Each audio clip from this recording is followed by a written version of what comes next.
fantastic evidence of a flood, even on our coasts. And coastal geology is beautiful. I mean, it's very unique compared to, to the rest of the inland continent. When we study it, hey, it really highlights so many things about the flood. And so today, hopefully, we'll kind of dive in a little bit with some exciting teaching about flood geology from a coastal perspective mainly, and from some of those events that happened from the flood and even after the flood. Welcome to the Creation Today show, where we bring together interviews with experts and solid Bible teaching. Your host, Eric Hovind, affirms the ultimate authority of God's Word, the truth of creation, and why it matters to you.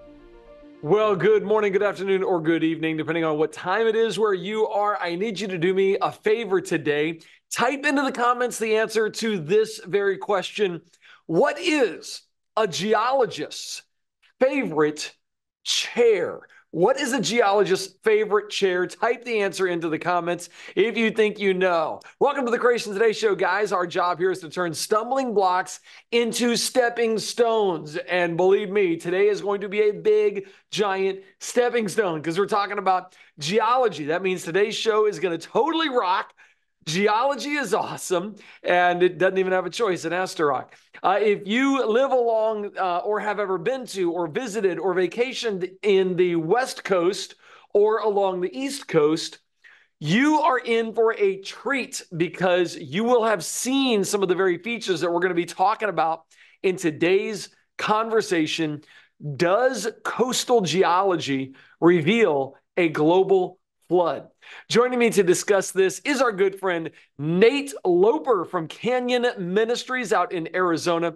He's been leading geology trips in the Southwest for more than 20 years. And I wonder if he knows the answer to our question. Nate, what is a geologist's favorite chair, buddy? Hey, Eric. Well, of course, that would be a rocking chair, right? Bingo! That's exactly right, man. Welcome back to the Creation Today show, sir. Man, it is so great to be back here with you guys again. It is such a privilege. You've spent the last several months living between a few days at home and going down the Colorado River and leading tours down the Grand Canyon.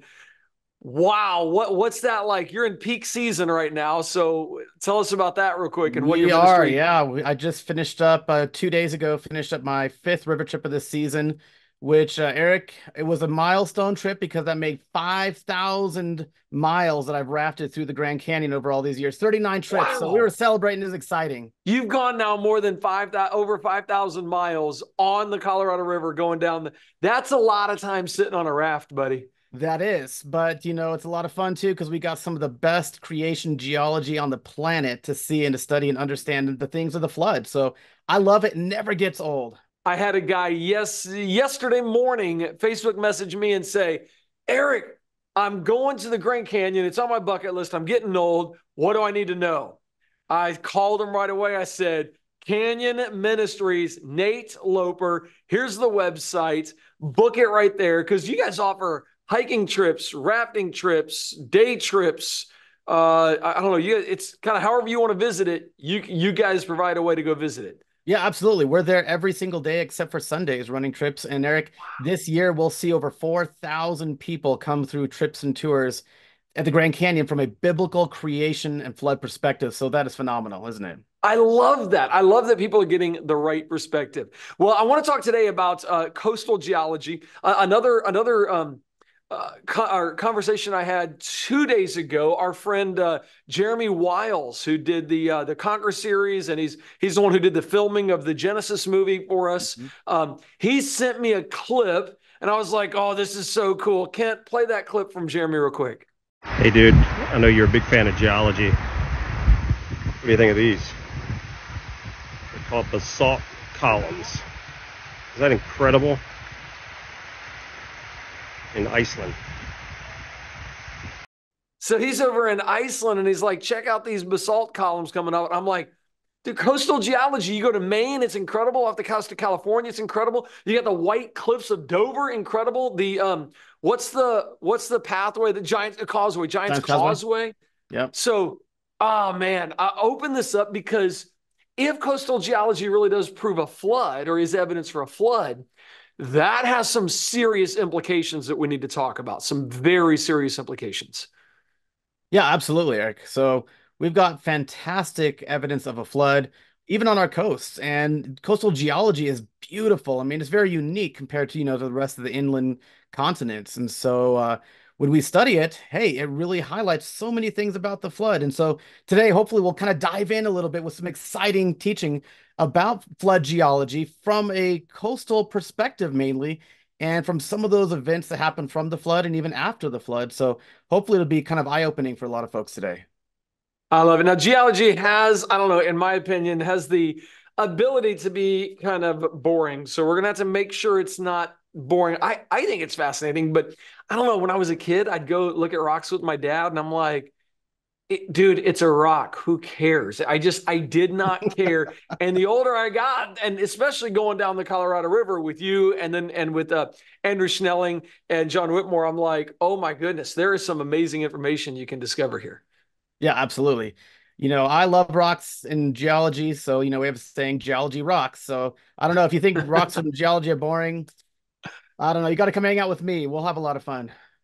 And you guys are never running out of evidence because if you ever run out of evidence, geologists, you guys just go dig some more up. It's really easy to come up with evidence for you guys. Yep. It's literally in the ground right there.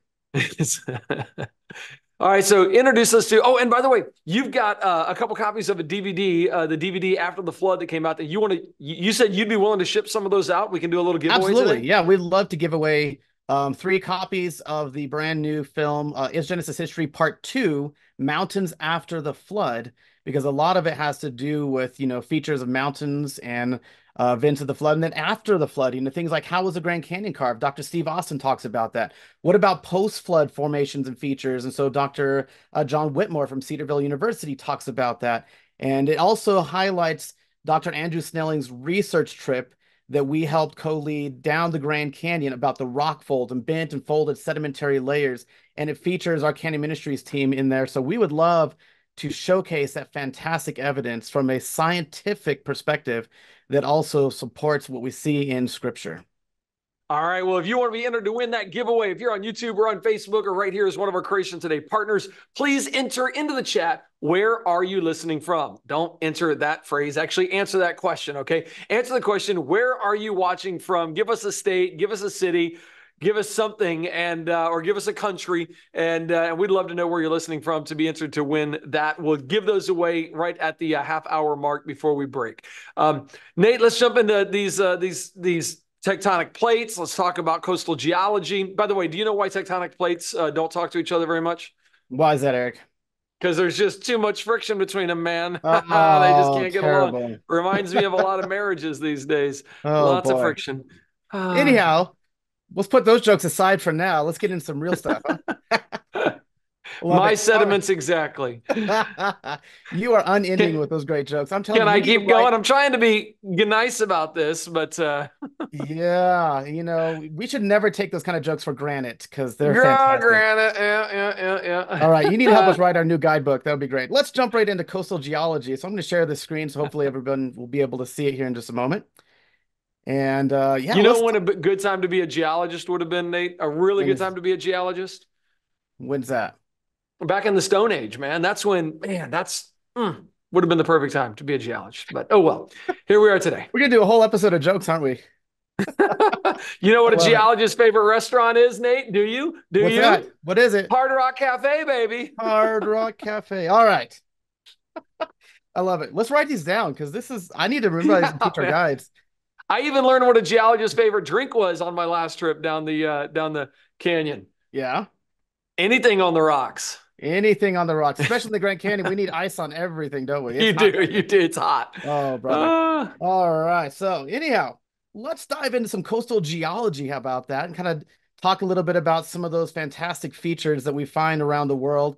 And so, of course, one of the things that we really want to understand a little bit is what is the coast? Of course, when we look at a layout of our world, we look at a world map, we can see these coastal areas. And so those areas are fascinating, right? Because it's a convergence of where, the water meets the land. And Eric, there's a lot of stuff going on there whenever we find those coastal zones, right? And again, a lot of unique things, like you mentioned before, those beautiful basalt columns, columnar jointed basalt that we find there. and like Giant's Causeway, and that's typically formed from cooling magma or lava that comes in contact with a rapid cooling, typically by water. And so it causes a rapid shrinkage within the basalt, and it typically forms in kind of a hexagonal crystal. And then as the rest of that lava continues to cool, that kind of hexagonal pattern, that lattice, you might say, continues to propagate throughout that cooling feature of that lava. And so we get these beautiful basalt columns. And I know we remember some of those in the Grand Canyon because we've got a whole bunch of Yes. those where volcanoes have erupted down into the Grand Canyon after it was formed. And even while some Native Americans were living up there to witness it, but it erupted down into there and coming in contact with the waters of the Colorado River also form these beautiful basalt columns. And so we have miles and miles of that in the Grand Canyon. It's fantastic stuff. And we see a lot of that along our coastal regions, don't we?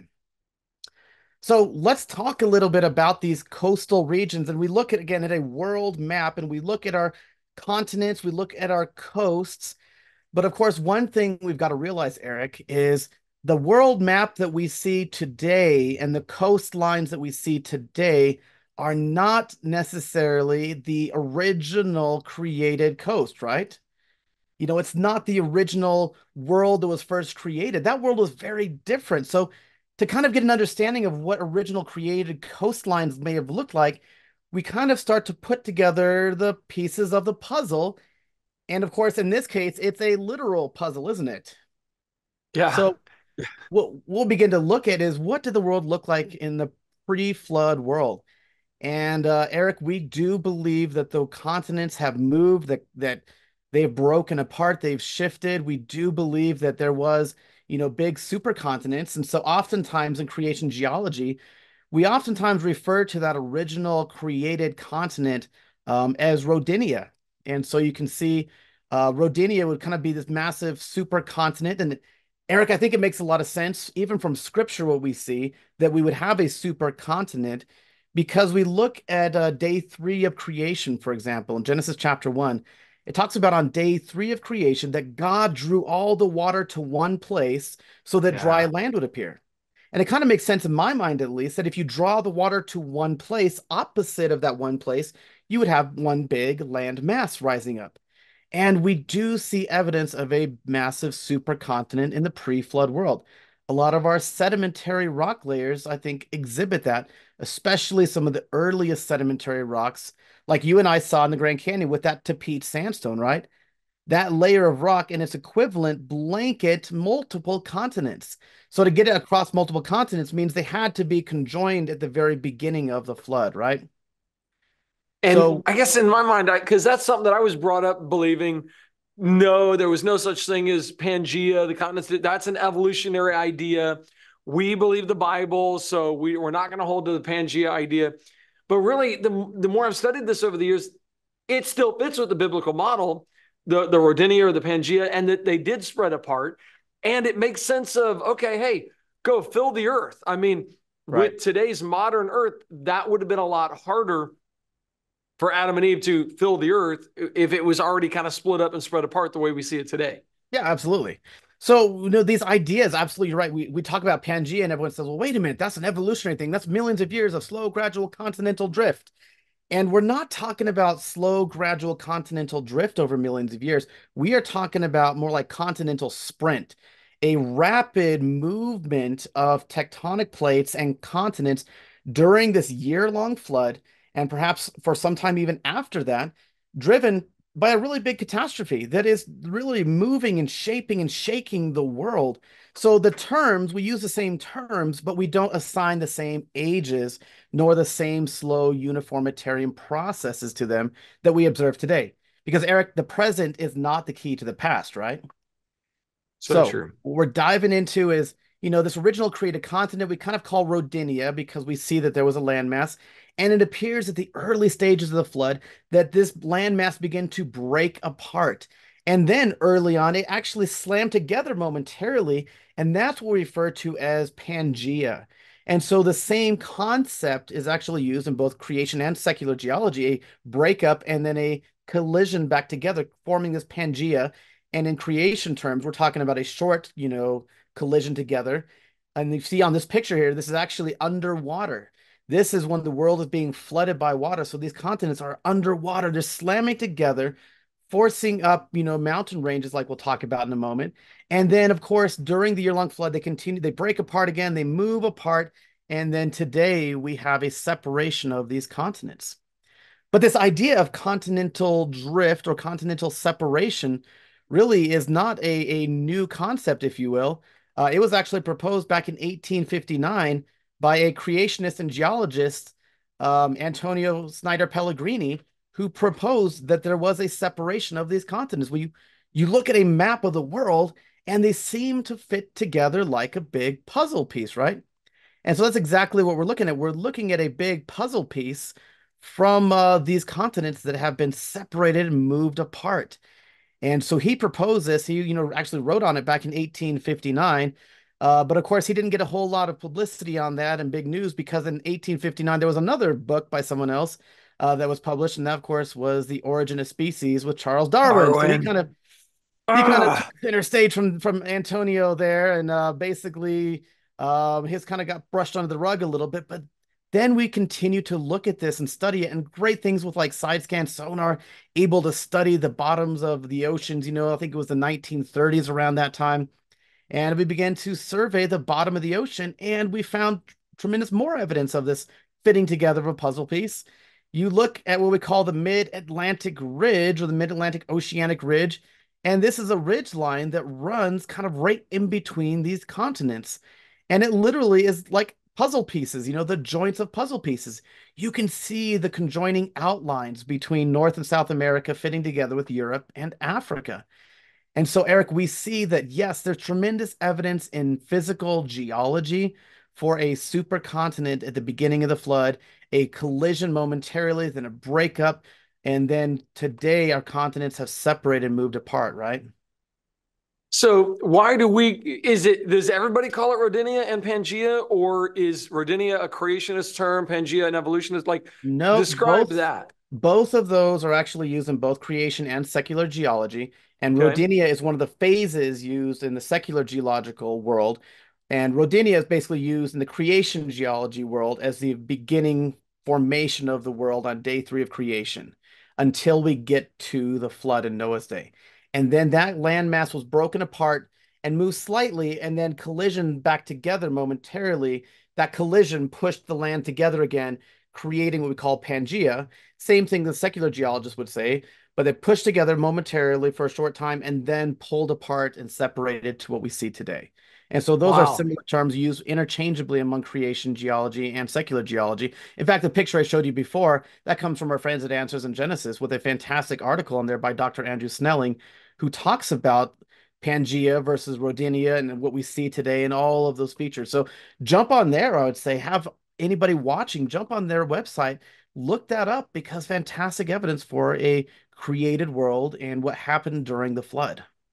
Awesome. And then the Mid-Atlantic Ridge that we're looking at now on that picture, all that floor, is that newly created ocean floor then from as Yes. it spread out? You got magma Yep. coming up and cooling? I mean, what evidence do we Exactly see of that? right. Yep. So what we're seeing between those continents, this is newly created ocean floor basalt.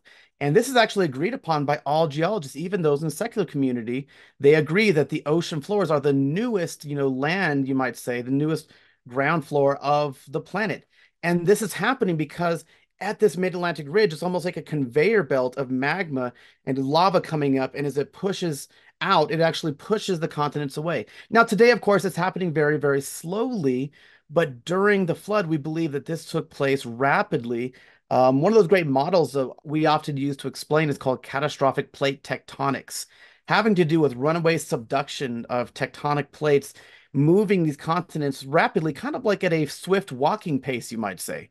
And so, of course, when does this take place, Eric? Well, I believe the breaking up of these continents, I believe takes place in Genesis chapter 7, verse 11, right at the beginning of the flood.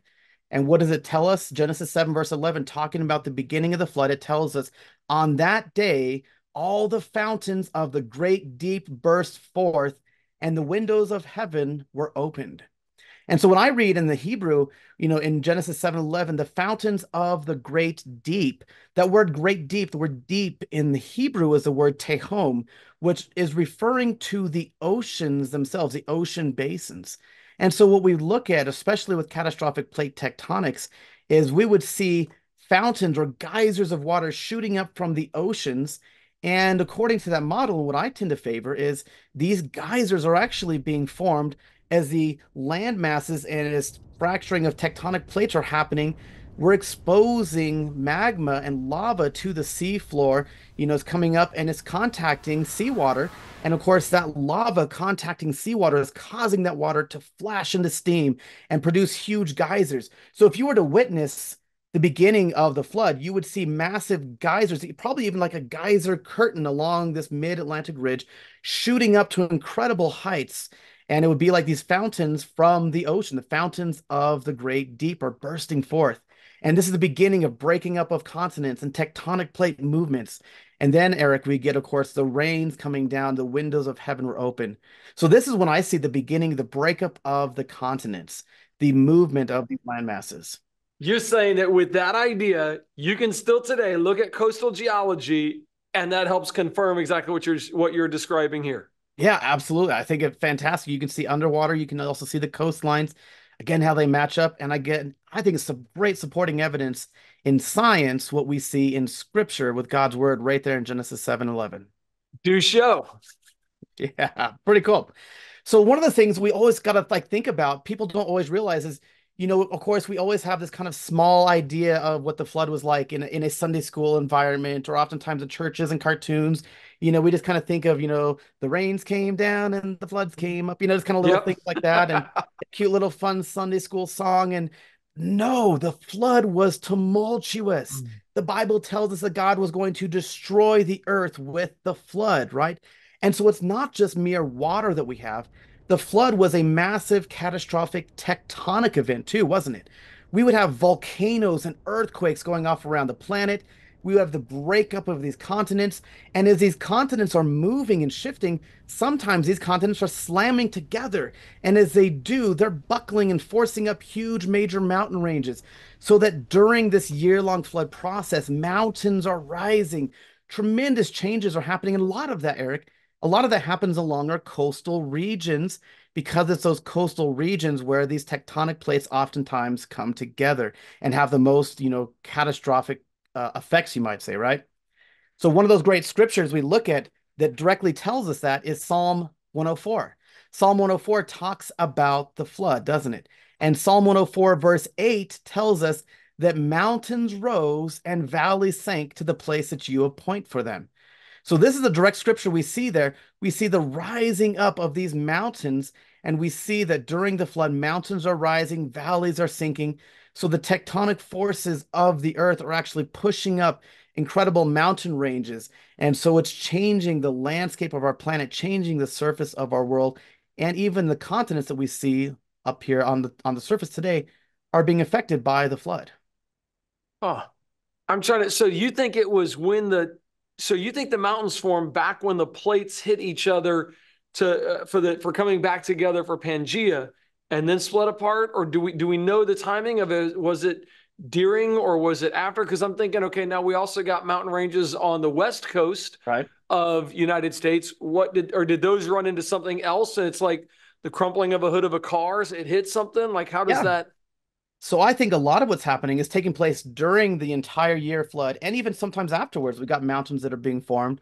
But one of those great examples we have of an early flood mountain range are the Appalachians, whatever you want to call them. I'll call them Appalachians for all my friends that live over there. And so what we see is that this would be a mountain range formed early, as this Rodinia pre-flood landmass broke apart.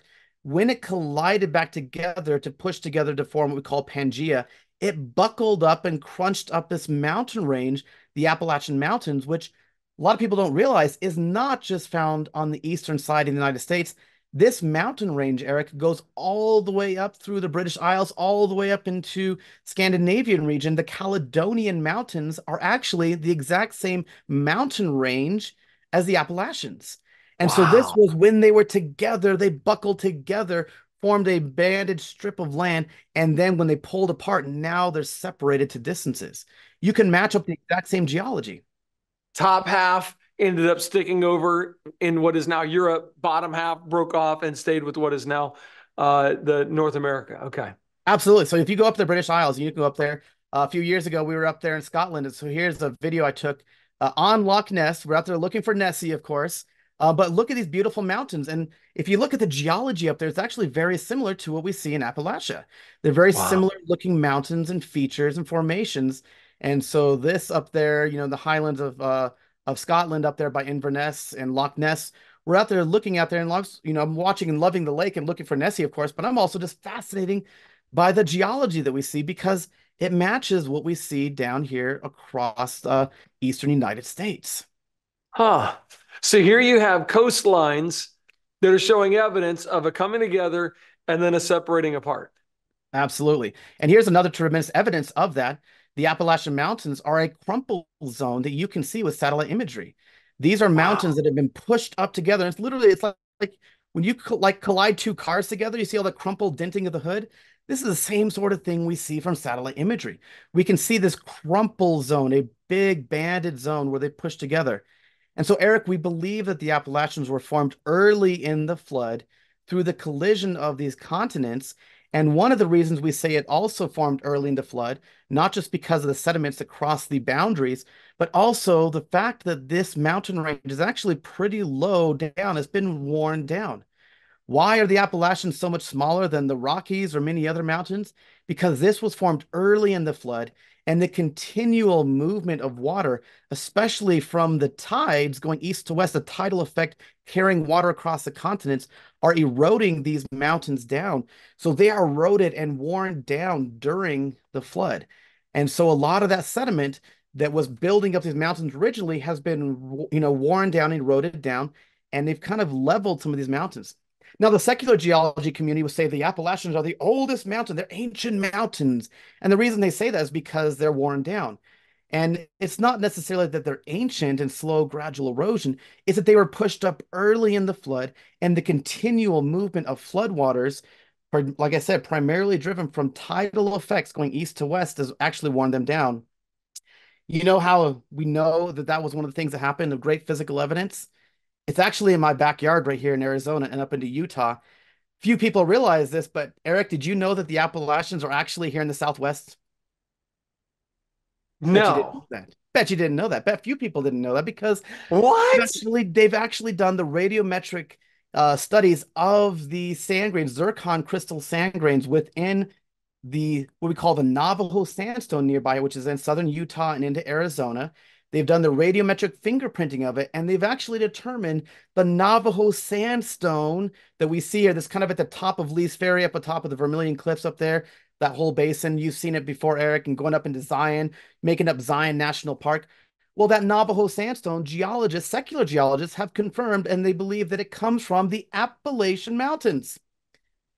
That's a long way from home. Yeah, it's a huge thousands of miles. So the question, of course, is how did it get from there to here? That is still a mystery to the secular geological community. How do you get the sediment worn down from the Appalachians and carried across the continents and deposited in the Southwest of the United States? They're puzzled by this. However, we have a fantastic mechanism we call the flood in Noah's day. This massive water is carrying sediment across the continents, driven by the tides. We see the moon creating the tide, so east to west movement. And we typically find around the world cross-bedded sandstones that kind of go from east to west or northeast to southwest. And so what we see is this material that is right here in my backyard here in Arizona. A lot of this Navajo sandstone material sources from the Appalachian Mountains on the eastern side of the United States.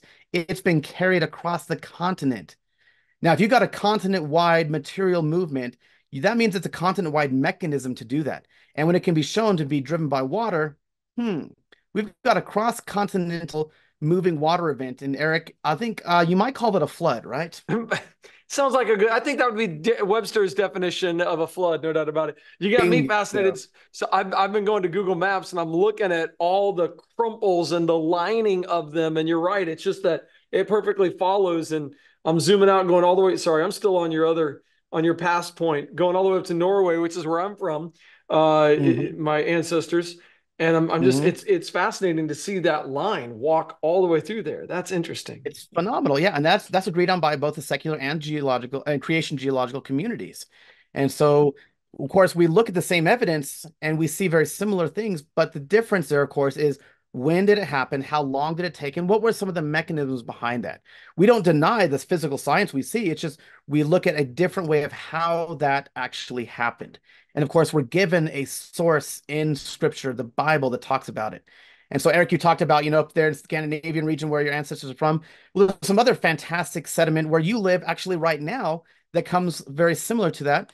Florida, where you're down there, a lot of that whole Florida is actually formed from flood runoff. And one of the reasons why you have it is because there was this barrier of the Appalachian Mountains that as the floodwaters drained off the continents, as it receded off of there, a lot of that material was pulled down to the southeast. And so much of what you have in Florida is actually runoff material that was dumping into the oceans that actually extended out, creating much of what Florida is actually. So pretty neat. Wow. Yeah.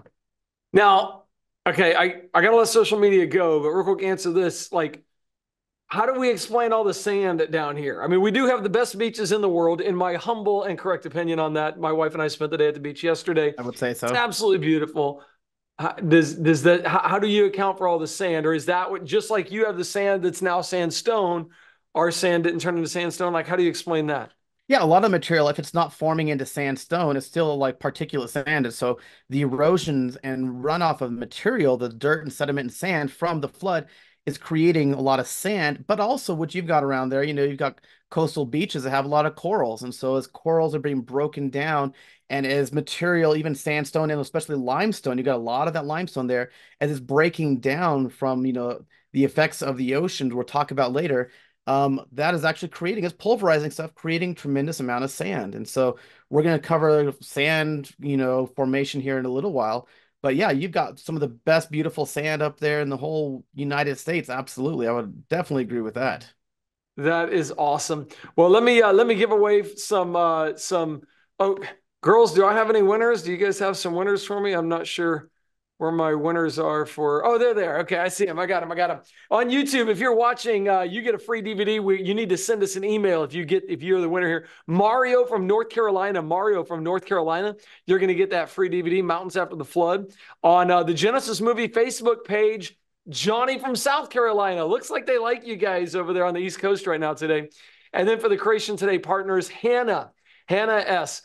Make sure and you guys just send us an email to comments, COMMENTS, comments at creationtoday.org. Comments at creationtoday.org. So Mario and Johnny, Mario from North Carolina, Johnny from South Carolina, send us an email and we'll make sure and send out that DVD to you. Thanks for throwing that in the chat, playing along with us. And with that, though, I do have to let social media go here. But before you go, you need to know you're going to want to take a tour with Nate Loper or one of his guides at the Grand Canyon. You got to check out their website, canyonministries.org, canyonministries.org. I got that right? I'm just saying that off the top of my head. Canyonministries.org. Okay. I've gone there many times, and I'm like, I think I'm saying it right. Canyonministries.org. They have a plethora of information. By the way, if you ever want to go on a rafting tour, sign up with them, but be ready. When those open up, you've got to sign up. Those fill up quick. I could not believe it, Nate. You and I did the one together. And once we sent out the emails, literally a day and a half later, the whole raft trip was filled up. I was shocked. I couldn't believe how many people want to try to get on those trips. They fill up about a year and a half in advance, Eric, and especially the ones with you and Tanya, because you guys are pretty fantastic. So yeah. So get on his list or get on our list if you're not on our list. So his is at canyonministries.org. Ours is creationtoday.org/sign up. And you can get on our email list. We'll send you an email of when we're going. But they're there year round. So take a tour of the Grand Canyon. You're going to meet a guy named Gallon, who's a friend of mine on Facebook. And he's from here in Pensacola. So when you meet Gallon, that's a unique name. Just remember, that's my friend. I sent him there. And I've got at least one friend. And send him there for you to hang out with. Social media, I got to let you go, unfortunately, right now. Next week, J. Warner Wallace, cold case homicide detective, has a new book called The Truth and True Crime. fascinating crime stories. And he learned a lot of these lessons that he ends up discovering are found in these lessons are in the Bible from thousands of years ago. He learned these very lessons solving crimes and realizing how to live based on investigating people's death. You do not want to miss next week. It's going to be a fascinating conversation with Jay. Please tune in then. If you want to catch the rest of this conversation and everything we do, all you need to do is partner with us. Come on over to creationtoday.org. Help us reach around the world with the gospel. And by the way, partners, I got to let social media go, but I'm going to share kind of something exciting that I want you to pray for me about in just a second. Social media, I got to let you go. Come on over, be a partner of Creation Today for any amount, and you get access to everything we do. We're just trying to change the world one person at a time. So we'd love to have you partner with us to help us do that. I look forward to seeing you guys next week. Until then, go share the gospel with somebody who needs to hear it. We'll see you guys next week. God bless.